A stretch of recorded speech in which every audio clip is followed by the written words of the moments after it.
Waffe omulungi nkwaniza nnyo nate wano ku UBC TV mu kaseera we tukutuusizaako embeera y'obudde. Omwanjuzi nze Lubega Micheal. Enkuba ekyagenda mu maaso n'okutonnya mu bitundu by'eggwanga ebisinga obungi. Era we ziweredde essaawa 3 ez'enkya ya leero.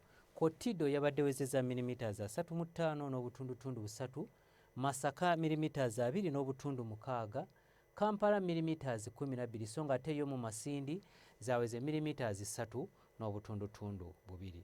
Bwe tutunulira ku bifaananyi ebyo ebikubiddwa ku ssemazinga wa Africa, bitulaga nga omukuubo gw'enkuba gwongedde okusaasaanira eggwanga lyaffe, okukosa n'empewo okuva mu gabira ag'ekkongo nga zoolekedde obugwanjuba bw'eggwanga lyaffe, ekireeseewo enkuba okutonnya mu bitundu by'eggwanga ebitali bimu. Enkya ku makya tusuubirayo olwandagirize mu nnyanja Nalubaale, so ng'ate ebitundu by'eggwanga ebisigaddewo ebirala tusuubira nti akasana kajja keera kwaka. Wabula olw'eggulu tusuubirayo enkuba okutonnya mu bitundu by'eggwanga ebisinga obungi nga n'awamu ejja kubeera nga yeetobeseemu okubwatuka okw'eggulu. Ebbugumu erya waggulu tulisuubira okutuuka ku degrees 28 mu bukiikakkono bw'eggwanga lyaffe.